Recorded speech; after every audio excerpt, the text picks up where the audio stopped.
Hello everyone! Today I decided to cook my own version of pompano or sarsyadong pompano fish. Ayun na po ang mga ingredients. And I decided to put fried tofu.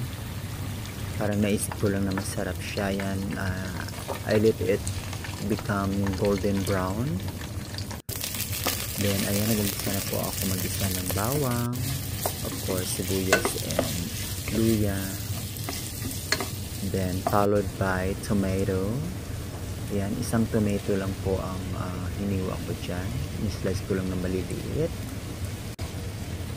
Ayan, isang kutsa mo lang siya hanggang sa lumambot po yung kamatis. Tapos nilagyan ko rin po ng carrots para medyo masustansya po ang aking version ng sarsyadong pompano fish. Tapos ayan, naglagay na po ako ng tubig at saka patis. Then of course, huwag kalimutan ang paminta para may sipa ang lasa. Then of course, lagyan po ng sugar para bumalansi po ang panlasa natin.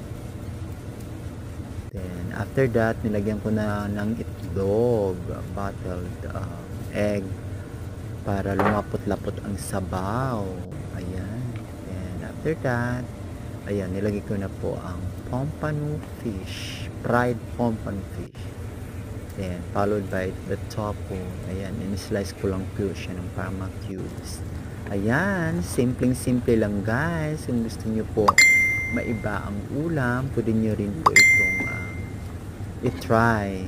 Napakasarap po nito guys. Kaya ayan na po siya. Kain na po. It's very delicious. Yum, yum, yum.